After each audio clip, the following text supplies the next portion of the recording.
ನೀಲಾಂಜನಸಮಾಭಾಸಂ ರವಿಪುತ್ರೇಮಾಗ್ರಜಂ ಛಾಯಾಮಾರ್ಥಾಂಡಸಂಭೂತಂ ತಂ ನಮಾಮಿ ಶನೈಶ್ವರಂ.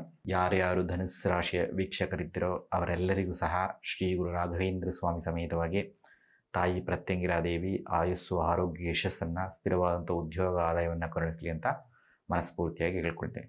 ನಮ್ಮ ಪ್ರತ್ಯಂಗಿರ ಆಸ್ಟ್ರಾಲಜಿ ಚಾನಲ್ನ ವೀಕ್ಷಣೆಯನ್ನು ಮಾಡ್ತಾ ಇರ್ತಕ್ಕಂಥ ತಾವೆಲ್ಲರೂ ಸಹ ನಮ್ಮ ಚಾನಲ್ನ ಸಬ್ಸ್ಕ್ರೈಬ್ ಮಾಡಬೇಕು, ಲೈಕ್ ಮಾಡಬೇಕು, ತಮ್ಮ ಬಂಧು ಮಿತ್ರರಿಗೆ ಶೇರನ್ನು ಮಾಡಬೇಕು ಅಂತ ಹೇಳ್ತಾ ನನ್ನ ಮಾತನ್ನು ಪ್ರಾರಂಭವನ್ನು ಮಾಡ್ತಾರೆ. ಪ್ರಿಯ ಧನುಸ್ಸು ರಾಶಿ ವೀಕ್ಷಕರೇ, ತಮ್ಮ ರಾಶಿಯವರಿಗೆ ಅರ್ಧಾಷ್ಟಮ ಶನಿ ಪ್ರಾರಂಭ ಆಗ್ತಾ ಇದೆ. ಹಾಗಾಗಿ ಈ ಅರ್ಧಾಷ್ಟಮ ಶನಿಯ ಸಂದರ್ಭದಲ್ಲಿ ಅತಿ ಹೆಚ್ಚಿನ ಪ್ರಮಾಣದಲ್ಲಿ ಉದ್ಯೋಗದಲ್ಲಿ ಸಮಸ್ಯೆಗಳನ್ನು, ಸಂತಾನಕ್ಕೆ ಸಂಬಂಧಪಟ್ಟಂಥ ಸಮಸ್ಯೆಗಳನ್ನು, ಕಾಲುಗಳಿಗೆ ಸಂಬಂಧಪಟ್ಟಂತೆ, ಬೆನ್ನಿಗೆ ಸಂಬಂಧಪಟ್ಟಂತೆ, ಪಾದಕ್ಕೆ ಸಂಬಂಧಪಟ್ಟಂತೆ, ಹೊಟ್ಟೆಗೆ ಭಾಗದಲ್ಲಿ ಅನಾರೋಗ್ಯ ಸಮಸ್ಯೆಗಳನ್ನು ಎದುರಿಸ್ತಕ್ಕಂಥ ಸನ್ನಿವೇಶಗಳು ಹೆಚ್ಚು. ಶನೇಶ್ವರನ ಕರ್ಮಕಾರಕ ಅಂತ ಕರಿತೀರಿ. ಅಂದರೆ ನೀವೇನು ಕರ್ಮ ಫಲಗಳನ್ನು ಮಾಡ್ತೀರೋ ಅದಕ್ಕೆ ಶುಭ ಕರ್ಮ ಫಲಗಳನ್ನು ಮತ್ತು ಕೆಟ್ಟ ಕರ್ಮ ಫಲಗಳನ್ನು ಕೊಡ್ತಕ್ಕಂಥ ಗ್ರಹ ಅಂತ ಕರೀತಾರೆ. ಜೊತೆಗೆ ನವಗ್ರಹಗಳಲ್ಲಿ ಶನೇಶ್ವರನ ಆಯುಷ್ಯಕಾರಕ, ಆರೋಗ್ಯಕಾರಕ, ಕರ್ಮಕಾರಕ, ಉದ್ಯೋಗಕ್ಕೆ ಸಂಬಂಧಪಟ್ಟಂಥ ಗ್ರಹ ಅಂತಲೂ ಕರೀತಾರೆ. ಹಾಗಾಗಿ ಧನುಸ್ಸು ರಾಶಿಯವರಿಗೆ ಈ ಬಾರಿ ಅರ್ಧಾಷ್ಟಮ ಶನಿ ನಡೀತಾ ಇರೋದ್ರಿಂದ ತಾವೆಲ್ಲರೂ ಸಹ ಉದ್ಯೋಗದಲ್ಲಿ ಅತ್ಯಂತ ಎಚ್ಚರಿಕೆಯಿಂದ, ಚಾಕಚಕ್ಯತೆಯಿಂದ ತಮಗೆ ಏನು ಭಗವಂತ ಕೊಟ್ಟಿರ್ತಾರಂಥ ಕೆಲಸ ಕಾರ್ಯಗಳನ್ನು ಸನ್ನಡತೆಯಿಂದ, ಸದ್ಬುದ್ಧಿಯಿಂದ ಮಾಡಿದ್ರೆ ಆ ಉದ್ಯೋಗದಲ್ಲಿ ಯಶಸ್ಸನ್ನು ಕಾಣಲಿಕ್ಕೆ ಸಾಧ್ಯ ಇದೆ. ಇಲ್ಲ ಅಂದರೆ ತಮ್ಮ ಅನಾರೋಗ್ಯ ಸಮಸ್ಯೆಗಳಿಂದ, ತಮ್ಮ ಸೋಂಬೇರಿತನದಿಂದ, ತಮ್ಮ ಅಜಾಗರೂಕತೆಯಿಂದ ಉದ್ಯೋಗವನ್ನು ಕಳ್ಕೊಳ್ತಕ್ಕಂಥ ಸನ್ನಿವೇಶಗಳಿದೆ. ಉದ್ಯೋಗದ ಸ್ಥಳದಲ್ಲಿ ಅಪಮಾನಗಳನ್ನು, ಅವಮಾನಗಳನ್ನು, ನಿಂದನೆಗಳನ್ನು ನಿಮ್ಮ ಮೇಲೆ ಏರ್ತಕ್ಕಂಥ ಸನ್ನಿವೇಶಗಳಿದೆ. ಉದ್ಯೋಗದ ಸ್ಥಳದಲ್ಲಿ, ವ್ಯಾಪಾರ ವ್ಯವಹಾರಗಳ ಸ್ಥಳದಲ್ಲಿ ತಮ್ಮ ಮೇಲೆ ಅನುಮಾನಾಸ್ಪದ ರೀತಿಯಲ್ಲಿ ಶತ್ರುಬಾಧೆಗಳನ್ನು ಎದುರಿಸ್ತಕ್ಕಂಥ ಸನ್ನಿವೇಶಗಳಿದೆ. ಹಾಗಾಗಿ ಹಿತಶತ್ರುಗಳಿಂದ ತೊಂದರೆ ಆಗ್ತಕ್ಕಂಥ ಸನ್ನಿವೇಶ ಇದೆ. ನಿಮ್ಮ ಜೊತೆ ಏನೇ ಕೆಲಸ ಮಾಡ್ತಾ ಇರ್ತಾರೆ, ನಿಮ್ಮೊಟ್ಟಿಗೆ ವ್ಯಾಪಾರ ವ್ಯವಹಾರಗಳನ್ನು ಮಾಡ್ತಾ ಇರ್ತಾರೆ, ಆದರೆ ನಿಮಗೆ ದ್ರೋಹವನ್ನು ಮಾಡ್ತಕ್ಕಂಥ ಸನ್ನಿವೇಶಗಳು ನಿರ್ಮಾಣ ಆಗುತ್ತೆ.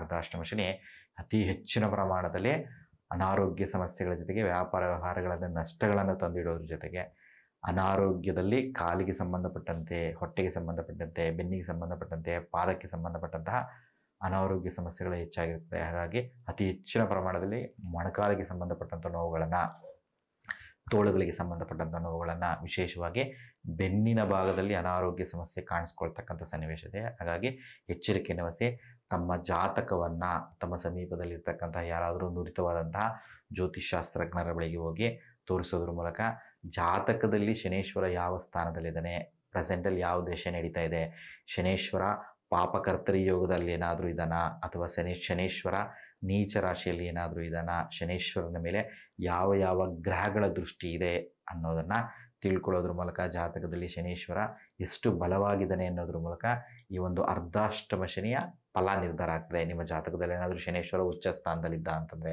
ಯಾವುದೇ ರೀತಿಯ ಪಾಪಕರ್ತರಿ ಯೋಗಗಳಿಂದ ಬಿಡುಗಡೆ ಹೊಂದಿದ್ದ ಅಂತಂದರೆ, ಶನೇಶ್ವರ ತನ್ನ ಮಿತ್ರ ಗ್ರಹಗಳ ಮನೆಯಲ್ಲಿದ್ದಾನೆ ಅಂತಂತಂದರೆ, ಶನೇಶ್ವರನ ಒಂದು ಅರ್ಧಾಷ್ಟಮ ಶನಿ ಪ್ರಭಾವ ನಿಮ್ಮ ಮೇಲೆ ಇರಬಾರ್ದು ಅಂದರೆ ಒಳ್ಳೆ ರೀತಿಯ ದಶೆಗಳು ನಡೀತಾ ಇರಬೇಕು. ಏನಾದರೂ ನಿಮಗೆ ಕೇತು ದಶೆ, ರಾಹು ದಶೆ, ಮಂಗಳ ದಶೆ, ಈ ರೀತಿ ಸೂರ್ಯ ದಶೆ, ಈ ರೀತಿ ಕ್ರೂರಕಾರಕ ಗ್ರಹಗಳ ದಶೆ ಏನಾದರೂ ನಡೀತಾ ಇದ್ದರೆ ಈ ಅರ್ಧಾಷ್ಟಮ ಶನಿಯ ಪ್ರಭಾವ ಅತಿ ಹೆಚ್ಚಿನ ಪ್ರಮಾಣದಲ್ಲಿರ್ತದೆ.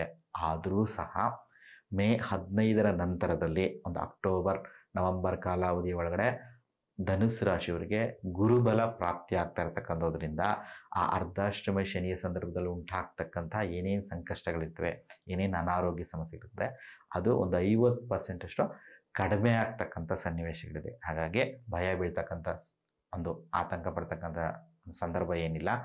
ಅರ್ಧಾಷ್ಟಮ ಶನಿ ಅರ್ಧ ಪ್ರಮಾಣದಲ್ಲಿ ತಮಗೆ ಹಿಂಸೆಯನ್ನು ಕೊಡ್ತಕ್ಕಂತಹ ಸಂದರ್ಭ ಇರೋದರಿಂದ ಶನೇಶ್ವರ ಆರಾಧನೆ ಇಟ್ಕೊಳ್ಳಿ. ಶನಿ ಶಿಂಗಣಾಪುರಕ್ಕೆ ಭೇಟಿಯನ್ನು ಕೊಡಿ. ಪ್ರತಿ ಶನಿವಾರದಂದು ತಮ್ಮ ಮನೆಯ ಸಮೀಪದಲ್ಲಿರ್ತಕ್ಕಂತಹ ಹನುಮಾನ್ ದೇವಾಲಯಕ್ಕೆ ಅಥವಾ ಶನೀಶ್ವರನ ದೇವಾಲಯಕ್ಕೆ ತೆರಳಿ ಅಲ್ಲಿ ಶನೇಶ್ವರನ ದೇವಾಲಯದಲ್ಲಿ ಎಳ್ಳು ಬತ್ತಿಯನ್ನು ಹಚ್ಚೋದ್ರ ಮೂಲಕ, ಅಷ್ಟೇ ಅಲ್ಲದೆ ಅಲ್ಲಿ ತಿಲಾದಾನವನ್ನು ಮಾಡೋದ್ರಿಂದ, ಎಳ್ಳೆಣ್ಣೆಯನ್ನು ದಾನವನ್ನು ಮಾಡೋದ್ರಿಂದ, ಕಪ್ಪು ಬಟ್ಟೆಯನ್ನು ದಾನವನ್ನು ಮಾಡೋದ್ರ ಮೂಲಕ ಈ ಅರ್ಧಾಷ್ಟಮಿ ಶನಿಯ ಪ್ರಭಾವವನ್ನು ನೀಗಿಸ್ಕೋಬೋದು. ಇನ್ನೂ ವಿಶೇಷವಾಗಿ ಫಲಪ್ರದಾಯಕವಾಗಿರಬೇಕು ಅಂತಂದರೆ ಆಂಜನೇಯನ ಆರಾಧನೆಯನ್ನು ಮಾಡೋದ್ರಿಂದ, ಹನುಮಾನ್ ಚಾಲೀಸನ ಪಠನೆಯನ್ನು ಮಾಡ್ಕೊಳ್ಳೋದ್ರಿಂದ, ಹನುಮಂತರನ್ನು ಪ್ರದಕ್ಷಿಣೆಯನ್ನು ಮಾಡ್ಕೊಳ್ಳೋದ್ರಿಂದ ಸಹ ಈ ಒಂದು ಅರ್ಧಾಷ್ಟಮಿ ಶನಿಯ ಪ್ರಭಾವ ಕಡಿಮೆಯಾಗಿ ಎಲ್ಲ ರೀತಿಯ ಯಶಸ್ಸನ್ನು ಕಾಣಲಿಕ್ಕೆ ಅವಕಾಶಗಳಿದೆ. ಈ ಅರ್ಧಾಷ್ಟಮ ಶನಿ ಎಲ್ಲ ಕಷ್ಟ ನಷ್ಟಗಳು ತಮಗೆ ಕಡಿಮೆ ಆಗಲಿ, ಯಶಸ್ಸನ್ನು ಸಿಗಲಿ ಅಂತ ಹೇಳ್ತಾ ನನ್ನ ಮಾತನ್ನು ಮುಗಿಸ್ತಾ ಇದ್ದೀನಿ. ನಮ್ಮ ಚಾನಲ್ನ ಸಬ್ಸ್ಕ್ರೈಬ್ ಮಾಡಿ, ಲೈಕ್ ಮಾಡಿ, ತಮಗನಿಸಿದ ವಿಚಾರಗಳನ್ನು ಕಮೆಂಟ್ ಮಾಡಿ ಅಂತ ಹೇಳ್ತಾ ನನ್ನ ಮಾತನ್ನು ಮುಗಿಸ್ತಾ ಇದ್ದೀನಿ. ಧನ್ಯವಾದಗಳು.